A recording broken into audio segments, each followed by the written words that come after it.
হবে না, মসজিদ বানাইলে কবুল হবে না, মক্কায় গেলে সওয়াব নাই, মোনাজাত দিলে কবুল হবে না। এরপরও সেই সুদখোরেরা এখনো সুদ খায়, বেনামাজি এখনো বেনামাজি, গাঞ্জাখোরেরা এখনো গাঞ্জাখোর, বেপরদাওয়ালারা এখনো বেপরদাওয়ালা।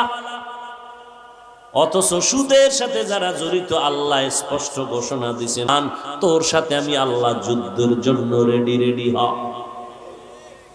সুদ খাইয়া নামাজ পড়লে কবুল হবে না, যাকাত দিলে কবুল হবে না, মাদ্রাসায় দান করলে কবুল হবে না, মসজিদ বানাইলে কবুল হবে না, মক্কায় গেলে সওয়াব নাই, মোনাজাত দিলে কবুল হবে না।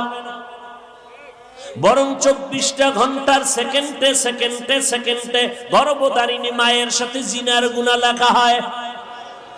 মায়ের সাথে জিনার গুনাহ করবি আর আমি আল্লাহ তোরে ছেড়ে দিব, রেডি থাক, তোর সাথে আমার যুদ্ধ হবে।